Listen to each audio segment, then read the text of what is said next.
Hey, y'all, Shane Sams here. I wanted to let you know my mission is to help you become a better entrepreneur and live a better life. But remember, this podcast is for informational and entertainment purposes only. It is not a substitute for professional medical advice, diagnosis, or treatment of any condition. Always consult your doctor or a qualified healthcare provider regarding any medical conditions or concerns you may have. Never ignore professional advice or delay seeking treatment because of something you heard on a podcast. We want to see you thrive in business and life, and that means getting the right help when you need it. What's up, everybody? Shane Sams here with another episode of the Shane Sams Show, keeping the theme going this month on mental health, nervous system regulation, and just all the crap that holds us all back. And I am excited because I literally have one of my favorite people on the planet. When I first met this person, I turned around and she was walking through a door, and I was like, do I know her? Is she related to, is that my sister? Like, who is this person? We just had an instant connection, and I've seen her do so much amazing work in her field over the past few years, helping literally thousands and thousands and thousands of people overcome chronic illness, overcome trauma, with her just revolutionary approach to all these things. Kathleen King, how you doing? I'm great, and it's just so great to be here with you, Shane. I love you. That's what I love you too. Like, I love all the things you do, and I'm just so glad. We've tried to schedule this before, and our schedules are really busy, and we couldn't get it done. But like, it's gonna happen now. So, all right. So, tell everybody just a little bit. Just give me the overview, kind of the about page of Primal Trust, and then we'll like dig into what you do more. Primal Trust is a platform that I created to help people who were much like me, trying to navigate the complexities of being diagnosed with multiple chronic conditions, going from doctor to doctor, treatment to treatment, spending all their money, and maybe making a little bit of improvement, not much, sometimes not much improvement at all. So I created a platform for people to sequentially walk them through the process of learning how to turn their nervous system around, to be able to help their immune system come online, their detoxification system come online, to be able to process trauma, and really a process called inner attachment repair, which is parts work, and weaving all of this together to approach the body in a different way. Our medical model has a very microscopic way that we approach chronic conditions. And I think that a systemic approach is what's needed. So I've created a systemic approach to the body to help people self-heal, to help people consciously self-regulate their biology. So we have online classes, online courses, and that's what we do. A massive membership community that's pretty epic to even see from the outside looking in. And I can say this too, like, it's so crazy. Like, Jocelyn's been into Primal Trust for a while. All right, she's in the materials, goes through it, looks at it, and all that stuff. And so she had done this a lot. And like last year, like when I got into a depression, like I can totally vouch for this because like the simplest brain retraining tools that you taught me, like personally, like thank God I have you on Voxer, because like I was just reaching out, like I don't know what to do. It unlocked something in me to be able to get through that. Like it was the first like domino that kind of fell to be like, okay, there's a way for me to heal from this. Like I'm 46 years old, always roaring ahead, and I just hit this wall where depression bathed over me. It was the craziest experience of my entire life. And I remember just the simple exercises you were teaching me just about memories in the future and like being able to interact with these really traumatized part of myself. And like my body was shutting down. Like I was in pain in my neck. I thought my heart was like broken. And I started going to all these doctors. I went to an ear, nose, and throat doctor, and I went to a heart doctor, and I went to all these things like looking for something physically inside of me. And my body was physically breaking down, but it was the brain and the retraining and the things that we did that gave me kind of like a leg up and helped me out of that. So it's miraculous, like what you teach. Like it's such a subtle shift. And you wouldn't think that you could just visualize something in your mind and it would affect your body. But holy cow, like it really, really does that. So like when you didn't always know this and you didn't always do this. So like what was like the turning point in your life that you had to explore brain retraining and nervous system regulation as a means to heal from like illness and trauma? Well, I was trying to be rescued by the medical system and it didn't work. And I had 2 little kids and I realized, well, shoot, now what do I do? Nothing's working. They don't have the pill. They don't have the treatment. They don't have the answer for me. I've spent everything I've got. What do I do? And fortunately, I had a background as a physical therapist where I worked with chronic pain and I understood mind-body approaches to chronic pain. I understood a little bit about brain retraining as it related to chronic pain. I wasn't dealing with chronic pain. I was dealing with chronic infection and toxicity. But I decided to start applying that same understanding that the brain is processing pain. Maybe it's processing other things here. Maybe my brain has is influencing my body more than I think. And so I learned all I could about self-directed neuroplasticity to add it to my previous understanding and started to practice biohacking my own amygdala, which is what you basically did, Shane. You learned how to biohack your own amygdala and shift its viewpoint. And it was powerful. And my symptoms started to shift. My very real infection symptoms started to shift as I changed the way that my limbic system saw my reality and perceived what was happening in my body. The limbic system is what we're targeting with brain retraining. We use creative visualization to give a different message to the limbic system, to the amygdala, so that the amygdala will send a message to the hypothalamus that's different from fear and stress. We use creative visualization to imagine being in states of joy or calm or passion or purpose. And that creates a different biochemical drip from the amygdala to the hypothalamus to the pituitary and all the way down and through the body. We can create our own pharmacy. We can create our own pharmacy, you guys. And we are showing this. And, I think that this is a tool that everybody on the planet should know. We should all be able to be, in some ways, our own pharmacy when needed. Now, I'm not saying it can do everything. I'm not going to make those claims, but you can absolutely turn around your mental health with neuroplasticity exercises. It's another tool. It's like, I am grateful. I'm grateful for all the tools being available to me. That's what I'm really grateful for. Like this, I didn't know what was going on. I remember a simple visualization that I did every night for like 2 months, basically, to calm myself down. Was this like my brain got locked into this future state of everything being destroyed, everything coming for me, everything in my environment was a threat, like everything. And I was so locked in that fight or flight response that my brain could not even come in and be like, dude, logically, this makes absolutely no sense. Like, there's nothing wrong financially. There's nothing wrong with your business. But like something just hit me. And and what was really at the core of it was like, your kids are going to hate you and they're going to be homeless and you're going to let them all down. Like that was just this depressive thing. And I remember doing this visualization of taking that fear of what it was saying, like looking at it and not like judging it, but like looking at it. And I remember thinking in the future of like my daughter getting married. Mm-hmm. And like this was a real thing, like not just like a imagination. It was like, no, I'm visualizing this coming to pass and everything being okay. And man, I could feel like slight edges start to peel back, like, oh, that's a possibility. Oh, that's really going to happen. Oh, hold on a second, people. What are we doing here? Why are we so focused on like that? So can you just really quickly explain what you taught me about this creative visualization, like that people can, I mean, you taught it to me in 5 minutes, literally. And then I had to message you every single day to make sure I was doing it. But like, can you just explain like that creative visualization and how it affects the brain? Yeah. So your brain is an association computer, and it's a meaning-making machine.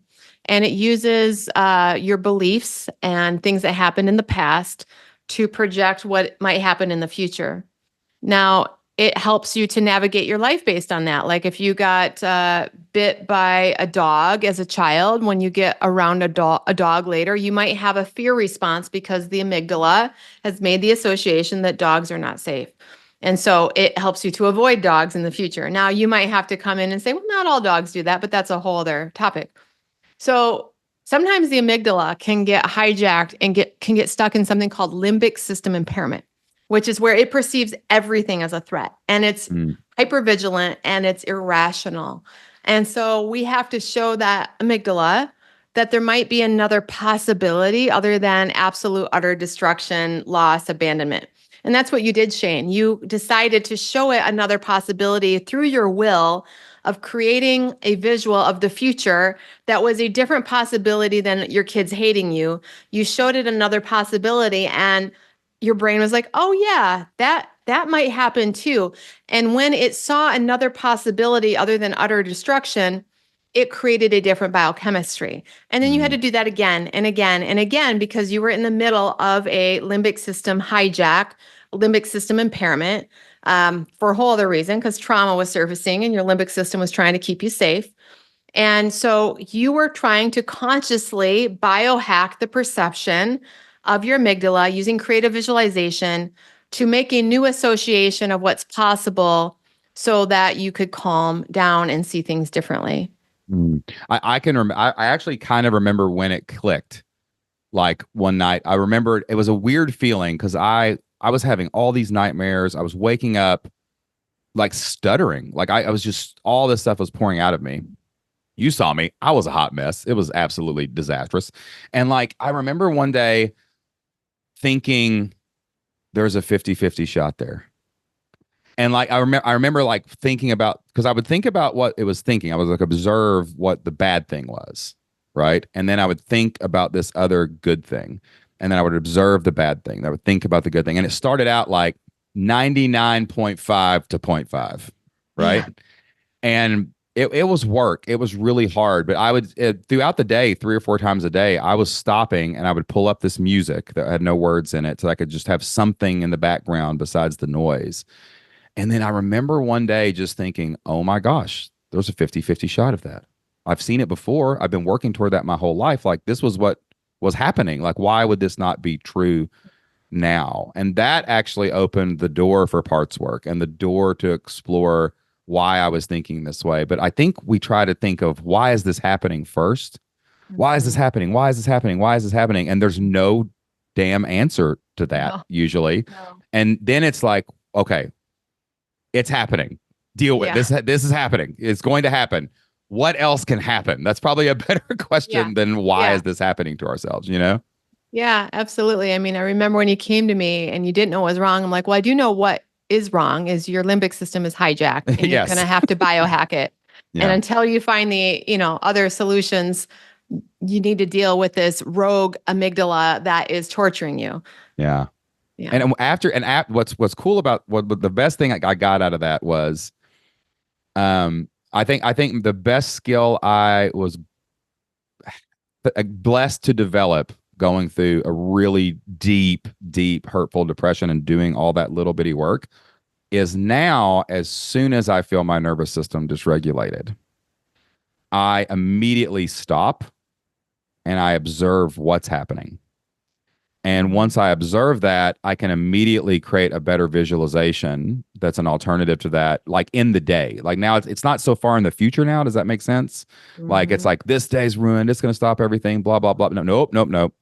Observe, visualize, see what's happening, visualize something else. And I swear my brain just like opens up and kind of unlocks itself so much faster now after a year of doing this every freaking day to make sure that it happens without SSRIs and no medicine. So when you figured this out for yourself, like why did you want to like what made you want to bring it to the world and bring it online? And like, this is not exact, some people are, they want to judge anything that's not, perfectly in lockstep with everything that's mainstream. Like what challenges did you have creating Primal Trust and like bringing this out to people?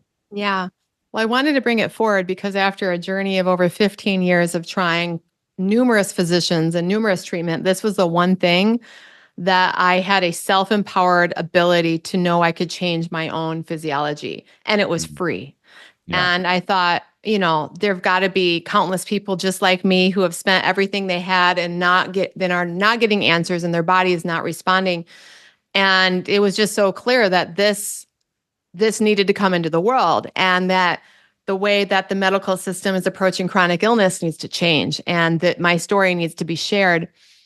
And also, I just met so many people who were suffering just like I did and had run out of money and they had no help. And they were just told, oh, you've got Lyme disease and mold toxicity and autoimmune and digestive issues and you've got anxiety and trauma. And there's not a pill that's going to resolve that. So I started coaching people and that grew and their results were, speaking for themselves. And so we started coaching in groups. And then you came along in my life, and Shane Sams is the man who's responsible for why Primal Trust has went worldwide by bringing the membership model to me and saying, hey, Kat, there's a better way to get this message out. And it's going to be really fantastic. And so I made the membership because of you. And you're right. I mean, we're probably close to 12,000 people we've taken through the program in over 60 countries.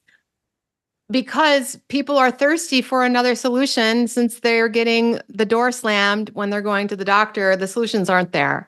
I mean, they're just not for this kind of condition. If you break your arm, go to the doctor. If you have a chronic unresolving symptoms, go to yourself. Go within. That's so interesting because that is the opposite of how we're brought up. Like we always go to somewhere else to get help. And I think people are just waking up to the fact that you're part of the solution. Like you have a big part to play on your own team. And you have to go and do those. When you first started coaching and people came in and they were at the end of the rope, did they look at you kind of funny? Wait a minute, you're not telling me all the things that everybody else is telling me. You're telling me, I don't want to look in my brain. It's messy. Did people resist it a little bit when you first started coaching people? Their victim got very activated because unfortunately, when you've been down the medical model, you have been gaslit, meaning delegitimized. You've been told, oh, go take an anxiety pill. There's nothing wrong with you. We can't, or whatever. You've been told that what you're feeling isn't maybe valid. Or you've been told, oh, I've got your answer. Just pay me $50,000 and I'll take you through this protocol. And it doesn't really take you anywhere. So you're skeptical. And a lot of these people, unfortunately, that end up with chronic illness have a history of trauma. And if you have a history of trauma, it means that your experience was not validated at the time. It was too much too soon. You couldn't process it. So you already have a wounding of, I'm not validated. I'm not seen. I'm not understood. And then I'm telling you, your Lyme disease and all this stuff, that might be there, but really it's how you're perceiving your reality that is a big problem. It is guns come up at me, and I did the same thing to my therapist who told me that. I was like, F you, you're wrong. I have a real infection. And maybe you do, but the infection, it's kind of like the bump in the night. Yeah. Yeah, there's a bump in the night.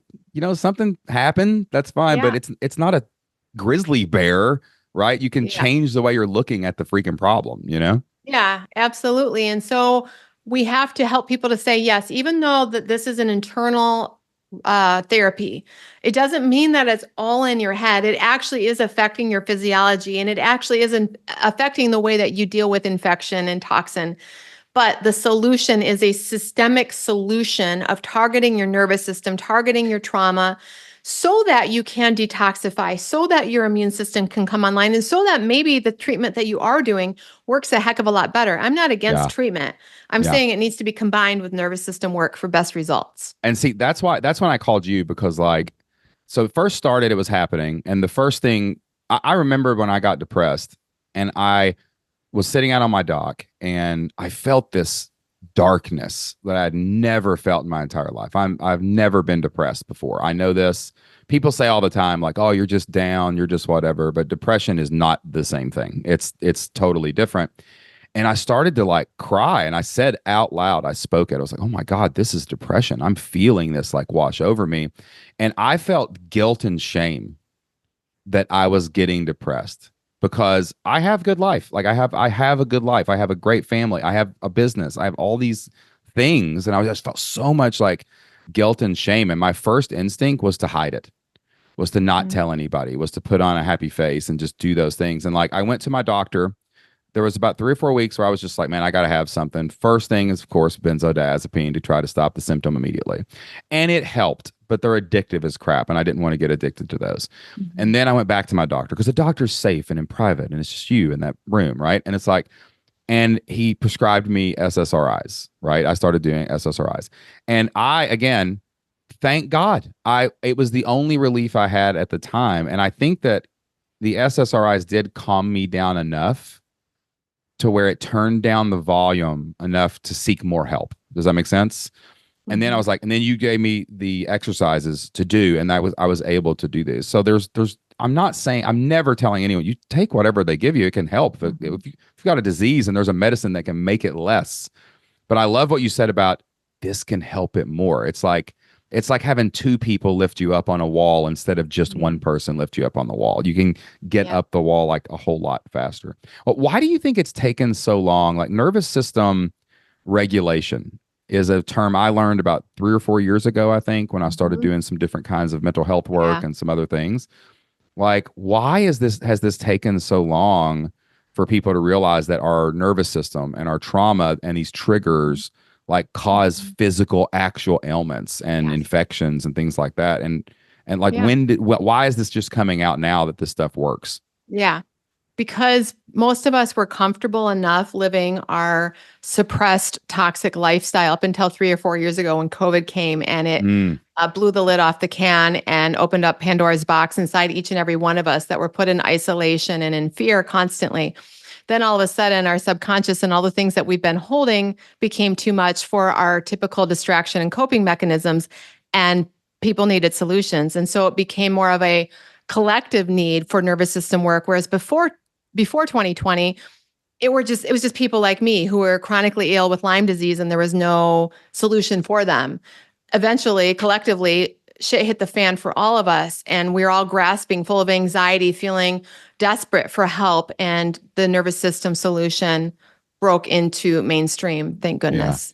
Yeah, I mean, I still don't think that we know what the pandemic did to us. And I fear that when we're going to see it, when all of our kids that grew up in the pandemic hit about 30, I think that's when their stuff's going to start coming out and they're going to realize all of these different things. And life changed so freaking fast after the pandemic for everybody. And like, we're already teaching our kids like, hey, your nervous system's dysregulated. Hey, what's going on there? Like, we're trying to get it into our kids like right now, that like the answers are inside of you and we've got to figure out what's causing that. But like, I even see like my kids, like they more self-isolate now because they went through like a year of a 10-year-old's life is 10% of their life. And they went through 10% of their life completely isolated from everybody else. And I see those habits like already trying to, like, you got to pull. It's like, kids have always wanted to stay in their room and talk on the phone, but now they want to stay on their phone and doom scroll. They want to stay on their phone and sit. Like, I'll go outside sometimes and my kids will just be sitting there like not doing anything. And I'm like, what are you doing? And they're like, I don't know. And I'm like, get out of here. Come on. I know. Something is dysregulated. And like, I agree. And we need more education on this stuff to make sure that our kids have these tools available to them, you know? Yep. 100%. Yeah. It's like, I can watch my daughter sit there and change her wallpaper on this phone over and over and over. I'm like, what are you doing? Or my son just sitting there staring. I'm like, go play. Like, what are you doing? Right? Like, wake up, nervous system. Just sit and stare at like the brain is like, that creative spark. They, you know, we all had like our life, we had 40 years of our trauma that finally bubbled up. They got 40 years of trauma in 2 years, basically. Yeah, pretty much. And now we're trying to figure out like how to process it. So when you talk about a systematic approach, okay, and like what do you mean by that? Like, you know, brain retraining, trauma processing, somatic work, like what are all these different modalities that people may not know about? And how does it help medicine and help the medical profession and help them overcome what's going on in their brain? So right now, when we go to a doctor, they have a pathogenic approach, which means they're looking for the pathogen that's causing the issue. If you've got chronic, some type of chronic infection, or what was it? What is the thing that caused this symptom? That's how our current medical model operates. And, if it's like outside their box, they might send you to the rheumatologist or the neurologist or the cardiologist. And now you've got 5 people looking at very different systems within a bigger system.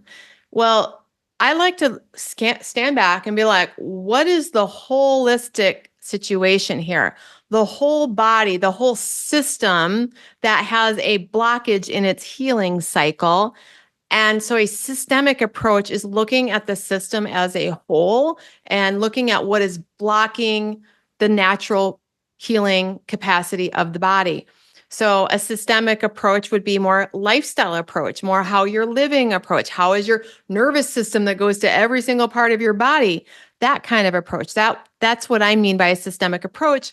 And within that systemic approach, I have different tools that affect the whole system.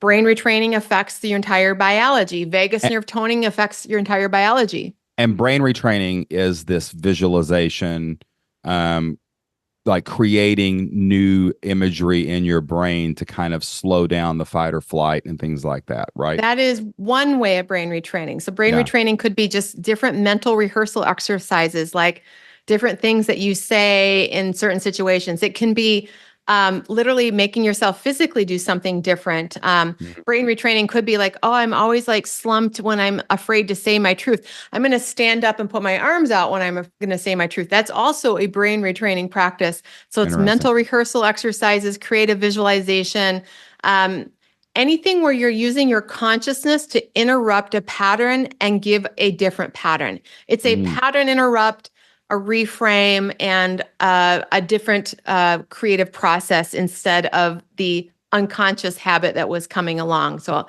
interrupt the unconscious habit and go forward with a higher and better way of responding. I tell you when my pain stopped. It was funny. I think I did this. I did not know about that, but I think I did this by accident. Is once I had some visualization that was helping me at least consider that there was a different way to look at things, right? Maybe not believing it, but just at least considering it. Like I remember probably in like February, I was like, the pattern was happening every morning. I was waking up, I was insanely anxious, like to the point of wanting to throw up. And like, it was just I was just waiting hours for it to stop. And then somewhere around 11 o'clock, I was somewhat functional. And it's hysterical because like while this was going on, I was still running my business, taking my kids to school. I was still like, I wrote a book in the middle of this somehow. And like that, my half my book got written while I was just in carnage, but it only got written like afternoon because I was like, I couldn't function until noon. Right. I was just like totally trapped in my bedroom. And like, I finally, like once I had a little bit more clarity, I was like, okay, well, this is happening. The pattern is lay in bed until noon and not function. And my wife checks on me every once in a while to make sure I'm still breathing. Or I can just go sit on my front porch. Like it was like I remember making this decision, no matter how bad, no matter how much I wanted to, I was like, I'm just going to go sit on the porch. And like Jocelyn would support me in this. She would be like, hey, you need to get up. You need to go to the porch. Like, I'm not going to accept this. So she was my support system. But like just that little pattern interrupt, I would sit on the porch and I would wait for the sun to come up. And the sun coming up and hitting me in the face was my trigger to break the spell. And action precedes motivation. Then I was able to go make the coffee. Then I was able to go work a little bit.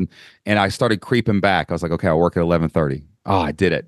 So like my brain, it was like I had to fight for it. But just that one little decision to be like, okay, miserable in the bed or miserable on the porch completely broke the spell of what was happening inside of my brain. Yeah. It was a pattern interrupt to help you to get a bigger perspective.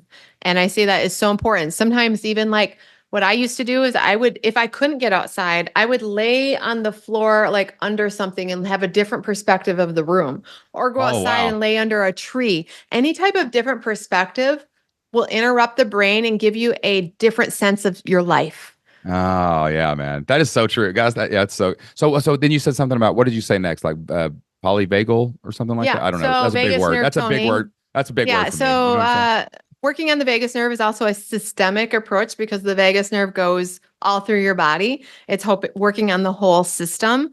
Somatic therapies are a systemic approach. Again, you're working on the whole body. Parts work is systemic. So these are therapies that aren't like microscopically targeting, the supposed like, this virus is affecting this organ. No, we're looking at the whole system.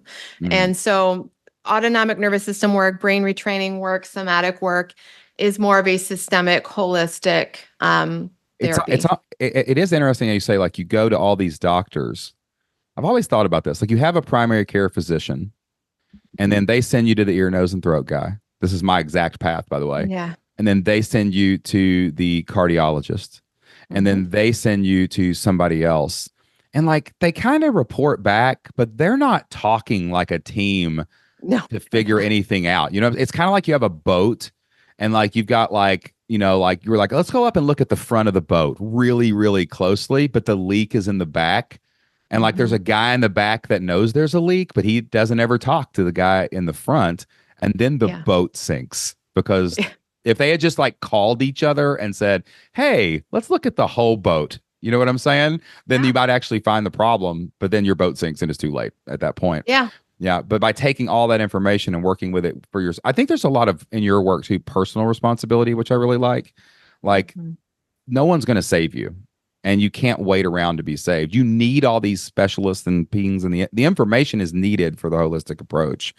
But Yeah. like you kind of have to take responsibility to at least figure out how to function because Yeah. nobody's really going to like do it for you. Does that make Mhm. sense? No. There is this is a process of reparenting yourself. It's a Mm, process of realizing mommy and daddy aren't coming. That metaphoric mommy and daddy that our inner victim is waiting to be rescued by. We become the inner parent for our wounded child. We become the one that sets the boundaries and becomes responsible for doing our practices, for making sure that we follow through with the lifestyle changes that we know we need to make. And we take that responsibility off from the doctor. Now, they might have a part in this, but the responsibility has to be reclaimed from within. And that's part of the healing, is to find your power again when you have become disempowered and victimized by the experience of being stuck in a chronic illness. yeah. The most important thing for me probably in the last year that I have found is internal family systems, like that parts work. A lot of people call it parts work. Mhm. Because I was always like, doing work, be like, yeah, man, I gotta find my inner child. I gotta like love that guy and I gotta hug him. And the terrifying thing for me was like, oh dear God, there's inner children. Yeah. There are dozens of these parts that like these moments in your life where you really what it is like you develop a pattern to stay safe, right? Mhm. Like maybe your parents are fighting and you've got to step in and grow up a little fast to keep your Mhm. younger siblings safe, or maybe Yeah. someone like left you at Kmart for 8 hours and you got lost and now you're like always afraid that no one's ever going to show up and save you again, Yeah. right? And I kept finding these little moments where I felt unsafe and like I started like Mhm. going through them, but then I realized, oh crap, there could be hundreds of these parts in you, Mhm. and you've got to slowly let the adult part kind of say, it's okay, we've got that now. It's okay, we've Yeah. got that now. It's okay, we've got that now. And you just keep doing these things you got to reveal the pattern before you can Yeah. heal the pattern, right? And Yeah. that's what all these modalities, like somatic work, is so good at. Like anytime I'm upset or agitated or something happens, she immediately is like, where are you feeling that in the body right now? Mhm. And I'll be like, my shoulder kind of hurts. And that even that little focus of attention, like, hey, I see you, I see something's going on, or like my knee will hurt, or whatever it is, like can kind of help you even like break that spell like a little bit more. Like how Yeah. much parts work is in Primal Trust? Yeah, it's a huge part of our program. We have a level one program, which is nervous system work, and level two is parts work.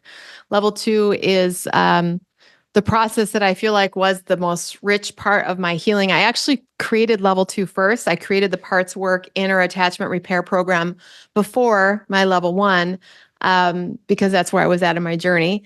And it's huge. Like you have experience with yourself, like a lot of your distress has been eased as you have done parts work and have done inner attachment repair, meaning reconnecting with.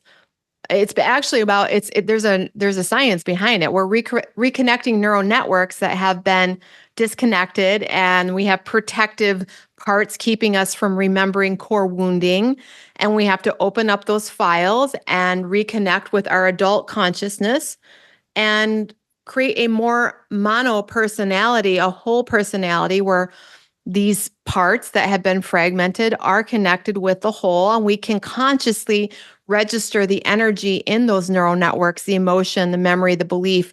We're able to consciously hold space for that and not shame that and not want to get rid of it and not resist it. That those aspects of ourself are now included and lovable, even if they have done things that are not ideal, that they're still part of us. And so it's a big part of the healing process. So she just explained parts work. I can give you an example that just happened to me recently. I was probably a couple weeks ago. I was feeling like really off, right? And like I had some interactions with some business associates, acquaintances, and they were very negative, like actually negative. And like I was feeling piled up on a little bit. You know what I mean? And I had this real sense of this isn't fair. Like no matter what I do, it's not good enough for these people. Like kind of a why am I even trying? Because they're just gonna be ignorant anyway. You know what I'm saying? And I was doing parts work with a therapist, and I was like going through this, and like I found this like part of me that just a sense of unfairness, right? So a memory. I was actually doing ketamine therapy. It was during my ketamine protocol. This came up during that time. I think that's what the medicine ketamine, like the psychedelic, it really opens your brain up to unlocked places you can't even remember. And this is a story that I know, but I hadn't remembered it, right? Like my mom has told me the story. I've seen pictures of what happened, but like so what was happening was I was in like second grade and I was going to school every day, right? And I was a rowdy kid. I was probably had ADHD and they didn't even know what it was back in the 80s, you know, that kind of deal. And I remember one day this teacher took me out in the hallway and she said, "You're going to be calm in my class. I can tell you have a lot of energy," basically. And I was like, well, okay, you know, I'll be calm. And then she reached down, she grabbed my left arm, she pinned it up against the wall, and she had a paddle in her other hand. And she spanked me preemptively to tell me that how much worse will this be if you actually misbehave. I don't remember her doing this to other people, but I do remember like this happened to me. And so then this was at the beginning of the school year. Oh and it happened every day, Kathleen. Every day, she started every class with taking me out in the hall and spanking me before I even did anything. So, and I'm like, I didn't even do anything yet. Like, I mean, fine afterwards, but not why. Why are you doing this before? And and I didn't. And I was trying to tell people like, I'm getting spanked. And you know, the general response was, well, okay, well, spanking was a thing in the 80s. That's just what people did until like the 90s. And like they were like, "What are you doing?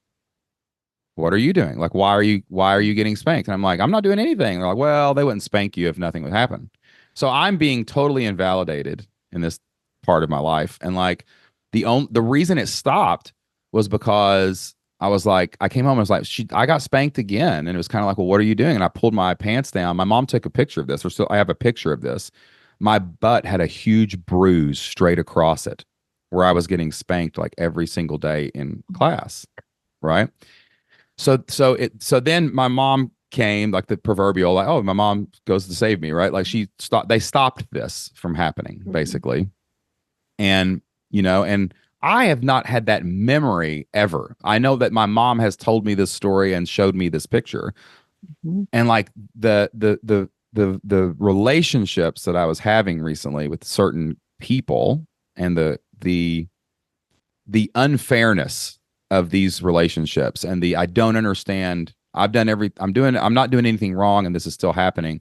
It was triggering that. And I found this in doing this work over about a week period of really thinking through this. And so my visualization that I had was one day, this was not on ketamine. This was just me by myself out on my back porch. Like I just sat and like observed I knew the part that was being protected, but I couldn't see the protector part. And that's part of internal family systems. And like finally I saw this part and I was like, hey, no one can do that to me anymore. I am 235 pounds and strong and I can protect myself. Like I'm not waiting. and I'm with these people. I am a businessman. I can dish out as much as I can take, and no one dictates on how our life is going to be. Like I can totally handle these people, right? It's Wow. okay. And I really had that moment with myself out on the back porch for a little while. And then like I was like, oh, that's cool. And then I learned something recently about internal family systems, that the parts that become protectors often were meant for other things. And I Mm. was starting to think, like, how can we reassign this part? That version of me that got spanked is free to go and play, right? Like, but how can this part be reassigned now, and that protector and that strength and that sense of justice like really be reallocated for something else? Game changer. The whole thing dissolved. Everything was freed up. I wasn't stressed. I was feeling it in my neck and my chest, and it just released like out of Wow. nowhere. And it's because of this thing that you teach. It's like how you do it. Like, and that's probably more advanced than in the beginning. I couldn't have done that a year Yeah. ago, but Yeah. it was just remarkable at how my body released all the tension in my neck at that moment, and I was able to go and function. Have you seen? I mean, you've seen thousands of people, but have you? Can you think of is there other stories you've seen of people using this somatic work, using this parts work, using all of these different things that you teach, brain retraining and stuff, to like remarkably have effects like that? Yeah, absolutely. I think that some of the biggest healing moments are when someone can actually connect with an exiled part, a part that they feel a lot of shame about, and meet it and recognize and decide differently about what that means. And what happens is there's a rush of life force that comes back. When I see huge moments of healing, someone often describes they've met a part of them that has felt so shameful that they've allowed that energy, that part of them to be who they are and to do Hmm. what they did, and even admit that a part of them is that the thing that we've been told is bad, wrong, sinful, etc.